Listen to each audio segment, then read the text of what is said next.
Hello बच्चों, आज हम कोलाइडी बिलियन के गुणधर्म देखेंगे।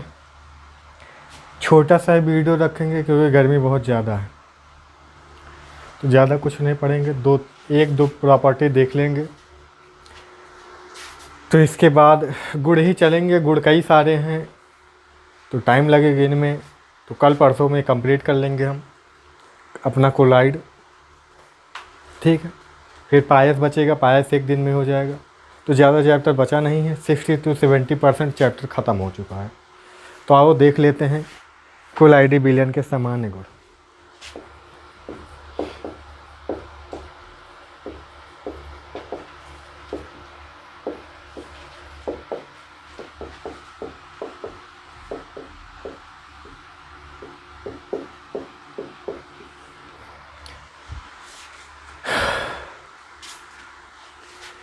General properties of collide.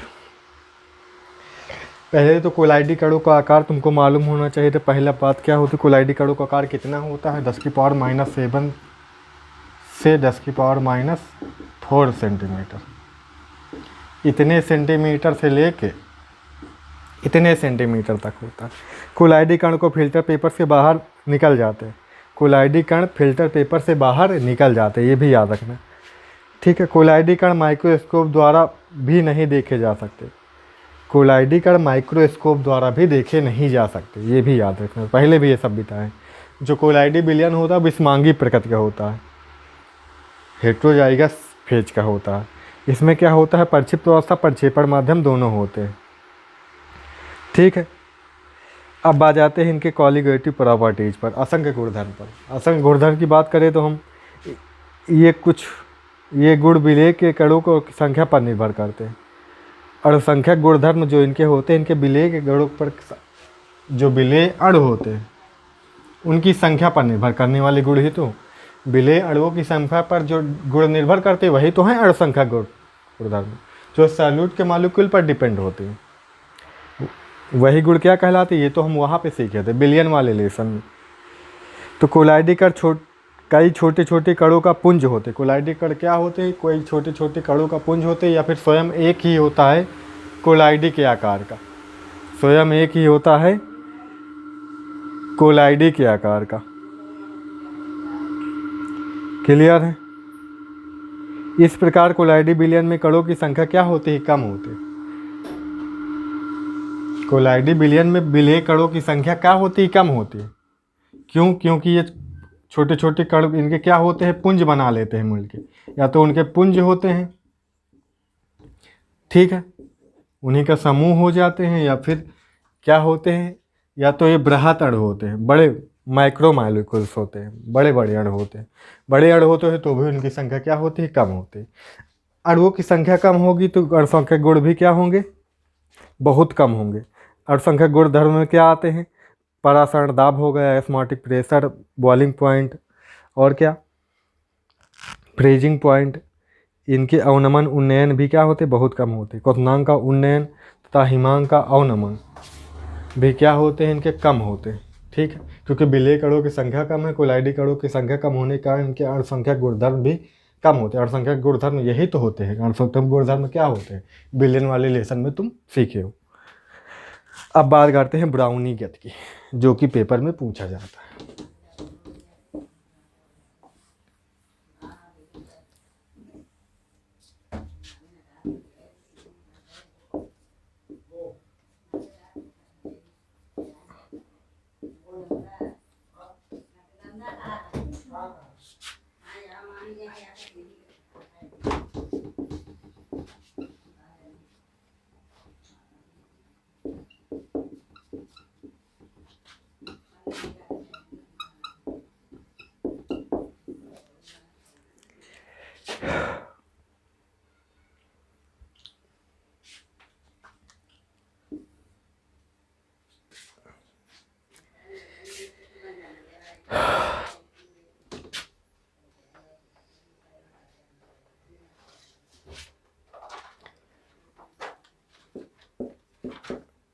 Robert brown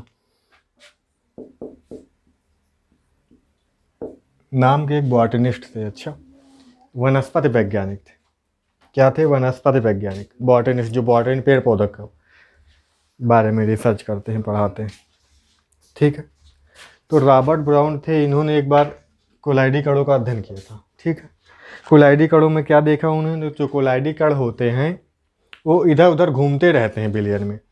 जो कोलाइडी बिलियन होता है उसमें जो कोलाइडी कण होते हैं वो क्या होते हैं? इधर उधर घूमते रहते हैं, टेढ़ी मेढ़ी गति करते रहते हैं। कौन सी गति? टेढ़ी मेढ़ी गति। इसे बोल देते हैं जिग जैग। जिग जैग गति करते रहते हैं। कौन सी गति करते रहते हैं? जिग जैग गति करते रहते, टेढ़ी मेढ़ी गति करते रहते।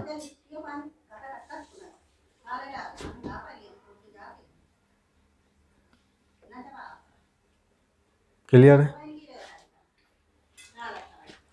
क्लियर है? और इनका कोई डायरेक्शन नहीं होता। जैसे कि ये कोलाइडी कण है, ये क्या है? कोलाइडी कण है। ये इधर भी जा सकता है, इधर भी जा सकता है, इधर भी जा सकता है, इधर ये ऐसे ऐसे ऐसे ऐसे ऐसे ऐसे ऐसे ऐसे ऐसे ऐसे ऐसे ऐसे ऐसे ऐसे कैसे भी हो सकता है। ऐसे ऐसे ऐसे ऐसे ऐसे कैसे भी मूवमेंट कर सकता है। कोई फिक्स डायरेक्शन नहीं है कि सभी दिशाओं में गति करता रहता है। ठीक है। निरंतर, रुकता नहीं है, निरंतर लगातार ये गति चलती रहती है कोलाइडी कणों। बस इसी गति को रॉबर्ट ब्राउन ने क्या बोला? ब्राउनियन मूवमेंट बोला, ब्राउनी गति बोला। तो उनके नाम पर ब्राउन लगा तो ब्राउन से ब्राउनी बन गई। ठीक है। अपने नाम पर ही क्या होगा? उनके नाम पर ही इसके का कौन सी गति बोल दी गई? ब्राउनी गति। तो कोलाइडी बिलियन में क्या करते रहते हैं? टेढ़ी मेढ़ी गति करते रहते हैं। ठीक है, सभी दिशाओं में, जिसे क्या कहते हैं? ब्राउनी गति। तो कोलाइडी कणों की निरंतर और अनियमित गति को ब्राउनी गति कहते हैं। कंटिन्यूसली चलती रहती है, इरेगुलर वे में, कोई रेगुलर वे में नहीं चलती, इरेगुलर वे में चलती। अब इसका कारण क्या, क्यों हो करते हैं ये गति? ब्राउनी गति का कारण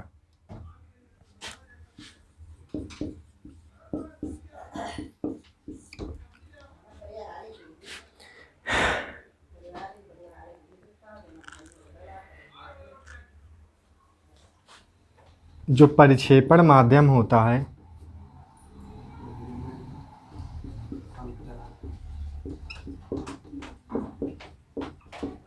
प्रक्षेपण माध्यम के कण, ठीक, प्रक्षिप्त अवस्था जो होते हैं हमारे कोलाइड ही होते हैं। जो प्रक्षिप्त अवस्था होती है, डिस्पर्स फेज होता है, वो क्या होते हैं? कोलाइड ही होते हैं, कोलाइड कण ही होते हैं ना। और डिस्पर्जल फेज क्या होता है? डिस्पर्जल फेज प्रक्षेपण माध्यम जिसमें घुले रहते हैं कोलाइडी कण। तो इनके जो कण होते हैं, इनके जो पार्टिकल होते हैं, इनके जो कण होते हैं, ये कण क्या होते हैं? ये ज़्यादा छोटे होते हैं, कोलाइडी कणों से भी छोटे होते हैं। बात को समझो, कोलाइडी कण थोड़ा बड़े होते हैं, ये वाले प्रक्षेपण माध्यम कण क्या होते हैं? थोड़ा छोटे होते हैं। समझ आई बात? तो ये छोटे, ये बड़े। तो एक ये है मान लो, तो इसके अगल बगल ये वाले कोलाइडी कण कम होंगे, प्रक्षेपण माध्यम के कण क्या होंगे? ज़्यादा होंगे। ये कम होंगे, ये ज़्यादा होंगे। तो ये जो छोटे वाले हैं इस पर क्या करेंगे? धक्का मारेंगे। क्या मारेंगे? धक्का मारेंगे। अब इस जैसे इससे टकराएंगे वैसे इस पर क्या लगेगा? झटका लगेगा कोलाइडी कण पे। कोलाइडी कण भी भगेगा। कोलाइडी कण क्या भगेगा? भागेगा, क्योंकि भीड़ तो लगी है ना। छोटे छोटे पार्टिकल हैं, कोलाइडी कण बड़े वाले पार्टिकल हैं, प्रक्षेपण माध्यम के कण हैं। कोलाइडी कण भगेगा तो एक तरफ तो भगेगा नहीं, दूसरी तरफ भगेगा, दूसरे से टकराएगा, दूसरी तरफ भगेगा तो दूसरे से टकराएगा। फिर छोटे वाले कण टक्कर मारेंगे आराम तेज़ी से। तो ऐसे इधर उधर वो क्या करता रहता? भगता रहता है। तो उसी बिल्कुल उसी तरह है, जैसे तुम लाइन लगाते हो तो एक ठेलो तो सब ठेल चले जाते, बिल्कुल उसी तरह। ठीक है, एक फोर्स लगता है तो पूरे उस लाइन रो में जितने होते सबके सब गिर जाते। वही कंडीशन कुछ यहाँ पे, क्योंकि सारे के सारे भरे पड़े हैं, सारे के सारे लगभग एक दूसरे पे थोड़े थोड़े डिस्टेंस पे हैं। तो एक पे झटका जाता है तो एक दूसरे से टकराता है, दूसरा तीसरे टकराता है, तो ऐसे सब इधर उधर भगते रहते हैं। क्लियर है? तो ये काम चलता रहता। तो यही रीजन होता है इसका मेन ब्राउनियन मूवमेंट का।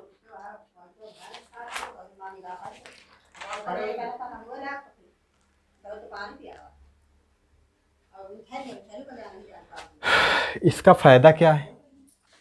कोलाइडी कणों की जो कोलाइडी विलयन की स्टेबिलिटी होती है, जो अस्थायित्व होता है, इसी की वजह से होता है। मान लो ब्राउनीगत क्या हो जाए, रुक जाए, ब्राउनीगत ना हो, ब्राउनियन मूवमेंट क्या है, कोलाइडी कणों में ना हो, तो क्या होगा, कोलाइडी विलयन का अस्थायित्व क्या हो जाएगा, खत्म हो जाएगा। कोलाइडी विलयन ही क्या हो जाएगा, खत्म हो जाएगा। याद रखना, तो ये ज़रूरी भी है। ख़त्म कैसे हो जाएगा भाई? मूवमेंट नहीं होगा, इधर उधर भगते हैं। जैसे नीचे बैठना चाहता है तो नीचे से फिर कोई ना कोई आता है, फोर्स मार देता है, फिर उठ जाता है। सोचो, इमेजिन करो ये सब।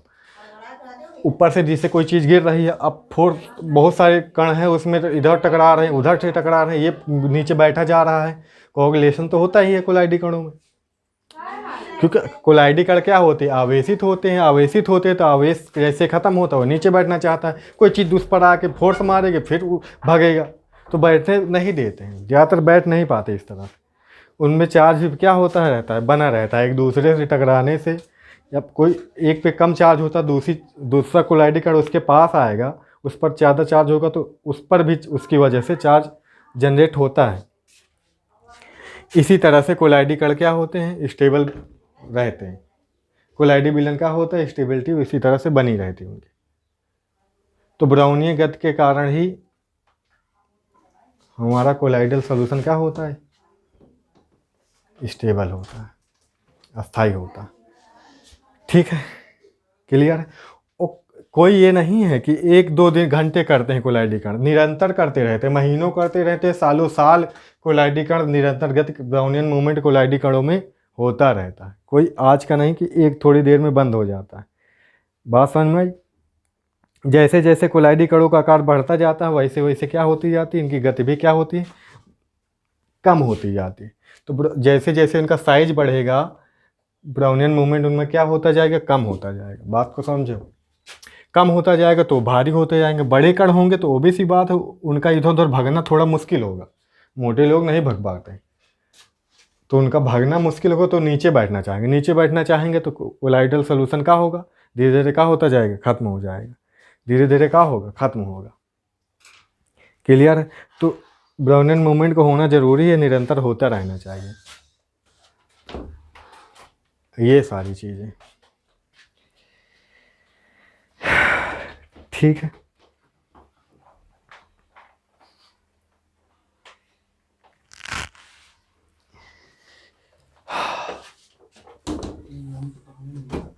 गर्मी है बहुत ज़्यादा। श्यानता, अगर कोलाइडी कणों की श्यानता ज़्यादा होती है तो भी ब्राउनियन गत तेज़ी से होती है। बात समझो, श्यानता क्या है, ज़्यादा है, विस्कोसिटी ज़्यादा है, तो ब्राउनी गत क्या होगी, ज़्यादा होगी। ठीक है, ये चीज़ याद रखना। ठीक है, तो ब्राउनीगत निलंबन में भी पाई जाती है। निलंबन में कैसे पाई जाती है? मान लो नीचे बैठे तो भी धक्का लगता है, तो इधर उधर खसक जाते हैं। छोटे पार्टिकल जो प्रक्षेपण माध्यम के कण हैं वो तो धक्का मारेंगे ही, धक्का मारेंगे तो इधर उधर खसकते हैं उसमें भी। तो इसीलिए बोलते हैं सस्पेंशन स्टेट में भी क्या होता है, उनमें मूवमेंट होता रहता है। ठीक, याद रखना ये चीज़। ये सारी चीज़ें, ब्राउनियन मूवमेंट ये भी हमारा क्या हो गया, ख़त्म हो गया। आगे आता है टिंडल इफेक्ट। क्या आता है? टिंडल इफेक्ट, टिंडल प्रभाव। ये छोटी क्लासों में तुम पढ़े हो। एक साइंटिस्ट थे जिगमोंडी। कौन थे? जिगमोंडी। वो क्या कर रहे थे, पहले ट्रू सॉल्यूशन से लाइट पास करवाए। वो क्या पास करवाएं, लाइट। तो लाइट निकल गई, कुछ नज़र नहीं आया, कुछ पता नहीं चला। फिर क्या किए, कोलाइडल सोल्यूशन से पास करवा है लाइट। किससे पास करवा है? कोलाइडी विलयन से। चिगमांडी क्या किए? कोलाइडी विलयन से लाइट को क्या किए? पास किए।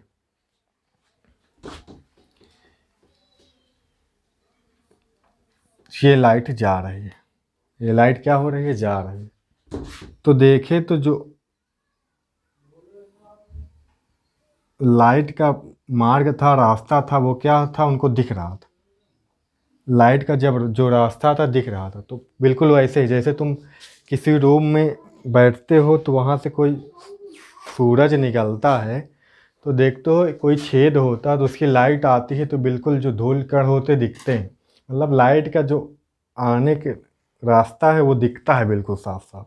उस रास्ते में धूल मिट्टी के कण दिखते हैं, बिल्कुल उसी तरह यहाँ पे। बात समझ में आई? तो ये रास्ता दिखा और यहाँ इस रास्ते में जो कोलाइडी कण मिले, जो कोलाइडी कण मिले वो कोलाइडी कण भी दिखे उनको सूक्ष्मदर्शी से। किससे दिखे? माइक्रोस्कोप से। सूक्ष्मदर्शी से देखने पर उनको दिखे।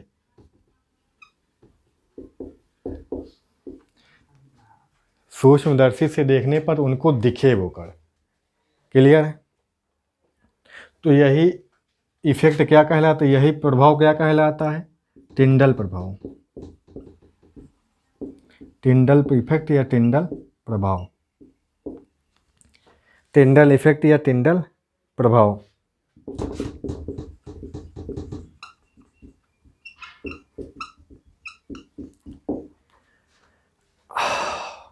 अब यहाँ पे एक कोन जैसी स्ट्रक्चर बनती है, शंकु जैसी संरचनाएं बनती हैं, संरचना बनती है इसी कोलाइडी विलयन के अंदर, क्योंकि प्रकाश काटता भी एक दूसरे, प्रकाश की जो रेज होती हैं, किरणें होती हैं, वो एक दूसरे को काटती है तो वहाँ पे शंकु जैसी संरचना बन जाती है। इसे बोल देते हैं टिंडल शंकु। टिंडल कोन या टिंडल शंकु। शंकु जैसा इसलिए शंकु बोल दिए। इसे क्या बोल देते हैं? टिंडल शंकु। और इस प्रभाव को क्या बोल देते हैं? टिंडल प्रभाव। ठीक है, कुछ नहीं हुआ, बस लाइट पास करवाया है तो प्रकाश का पथ, प्रकाश का मार्ग उनको नजर आया, इसी प्रभाव को टिंडल प्रभाव बोल दिए। टिंडल शंकु। ऐसा होता क्यों है? तो तुमने पढ़ा होगा, डिस्पर्जन ऑफ लाइट पढ़ा होगा, प्रकाश का प्रकीर्ण। जब प्रकाश छोटे छोटे कणों से टकराता है तो उसकी जो बहुत सारी क्या होती, किरणें होती, वो क्या होती? बिखर जाती। किरणें क्या होती हैं? बिखर जाती हैं। जो लाइट होती है उसकी जो एक किरण होती है उसमें भी कई सारी रेज होती हैं, कई सारी अलग अलग लेंथ वाली क्या होती हैं? रेज होती हैं। अलग अलग तरंग दैर्घ्य की क्या होती है? तरंगे होती हैं। उसमें भी बहुत सारी वेव होती हैं। तो अलग अलग वेव, अलग अलग क्या होती है? उसके पास एनर्जी होती है, अलग अलग उसके सबकी क्या होती है? वेवलेंथ होती है। ठीक, तो एक कोलाइडी कणों से जब प्रकाश टकराता है तो ये क्या होता है? बिखर जाता है। ये क्या होता है? कई उसमें प्रकाश क्या होता है? बिखर जाता है। यही क्या है? प्रकाश का प्रकीर्ण। तो क्वेश्चन ये भी पूछ लेता है कि टिंडल प्रभाव का कारण क्या है? तो डिस्पर्जन ऑफ लाइट ही क्या है? इसका कारण है प्रकाश का प्रकीर्ण के द्वारा ही ऐसा होता है। यहाँ पे कोलाइडी कण क्या होते हैं? थोड़े बड़े होते हैं, इनसे प्रकाश किरण टकराती है तो टकरा कर क्या होती है? बिखर जाती है। बिखर जाती है तो जितने में बिखरती है, जितने में फैलती है, उतने में प्रकाश क्या होता है? दिखने लगता है, प्रकाश का पथ नज़र आ जाता है, तो उतने में कोलाइडी कण क्या हो जाते हैं? दिखने लगते हैं। यही इफेक्ट क्या है? टिंडल प्रभाव। जो स्ट्रक्चर बनती है शंकु लाइक, तो शंकु से टिंडल शंकु बोल देते हैं। होता क्यों है? प्रकीर्ण, प्रकाश प्रकीर्ण के कारण 10वीं में तुम पढ़े हो। ठीक है, तो ये था टिंडल प्रभाव। तो दो चीज़ें तो हमारी हो गई खत्म। और टिंडल प्रभाव के लिए आवश्यक शर्तें क्या हैं? प्रक्षिप्त कणों का व्यास बहुत प्रयुक्त प्रकाश की तरंग दैर्घ्य से बहुत कम नहीं होना चाहिए। जो कोलाइडी कणों का व्यास है, उनका जो साइज होगा वो उनकी तरंग दैर्घ्य से क्या बहुत कम नहीं होना चाहिए। बात को समझना, प्रकाश की वेवलेंथ से बहुत कम नहीं होना चाहिए, तभी ऐसा हो पाएगा, नहीं तो नहीं हो पाएगा। दूसरी कंडीशन क्या है? रिफ्रैक्टिव इंडेक्स अपवर्तनांक परिक्षेपण माध्यम का और प्रक्षिप्त अवस्था का बहुत अंतर होना चाहिए। मतलब कि उन दोनों के अपवर्तनांक में कोलाइडी कणों का अपवर्तनांक रिफ्रैक्टिव इंडेक्स और जो प्रक्षेपण माध्यम है डिस्पर्जन फेज है उनका अपवर्तनांक में इन दोनों में काफ़ी अंतर होना चाहिए। जो इनके बीच डिफरेंस हो किसका डिफरेंस? रिफ्रैक्टिव इंडेक्स का। ये सब यहाँ पे फिजिक्स के टर्म इस्तेमाल हो रहे हैं। तो अंतर क्या होना चाहिए? काफ़ी ज़्यादा होना, बहुत अधिक होना चाहिए, काफ़ी ज़्यादा। क्या आप ये भी क्वेश्चन पूछ सकता है यहाँ पे कि टिंडल इफेक्ट के लिए कंडीशन क्या होनी चाहिए? तो दो ही कंडीशन होनी चाहिए। इन दोनों के बीच का अपवर्तनांक में काफ़ी अंतर होना चाहिए। इन दो क्या है? कोलाइडी कण और प्रक्षेपण माध्यम और प्रक्षिप्त अवस्था के अपवर्तनांक में काफ़ी अंतर होना चाहिए। दूसरी कंडीशन क्या है हम बताएं तो जो कोलाइडी कणों के साइज है, उनका जो व्यास है, उनका जो डायमीटर है और उनके प्रकाश किरणों की जो वेव लेंथ है, उनमें क्या होना चाहिए? बहुत अधिक अंतर नहीं होना चाहिए। यहाँ पे अंतर नहीं होना चाहिए और रिफ्रैक्टिव इंडेक्स में अंतर अधिक होना चाहिए। क्लियर? ये सारी चीज़ें। तो टिंडल प्रभाव हमारा क्या हो गया? ख़त्म हो गया। एक चीज़ ये भी याद रखना, द्रव स्नेही जो कोलाइड होते हैं, द्रव स्नेही जो आसानी से क्या होते हैं? लिक्विड के संपर्क कांटेक्ट में आने पर कोलाइडी सॉल्यूशन का होते हैं, आसानी से दे देते हैं। उनमें टिंडल प्रभाव बहुत ही क्या होता है? कम होता है, क्षीण होता है। और जो द्रव विरोधी होते हैं, लियोफोबिक वाले, द्रव विरोधी वाले, उनमें टिंडल प्रभाव क्या होता है? प्रबल होता है। उनमें टिंडल प्रभाव ज़्यादा शो होता है, ज़्यादा स्ट्रांग होता है। ठीक है, ये चीज़ याद रखना। तो ये डिफरेंस है, छोटी छोटी बातें हैं, तुमको याद रखना पड़ेगा।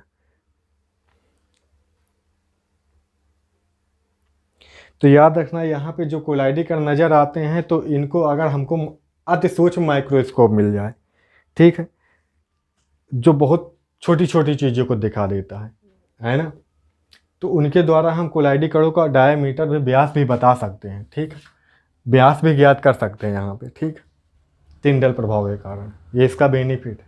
कोलाइडी कणों का हम व्यास बोलते हैं ना कि कितना होना चाहिए? -7 से 10⁻⁻⁴। कहाँ से जान लिए? तो इसी से जान लिए। अच्छा, इसी से द्वारा माइक्रोस्कोप द्वारा दिखते हैं, तो इनके हम साइज का अनुमान लगा लेते, बता देते कि इतनी साइज है इनकी। क्लियर है? क्लियर है? क्लियर है?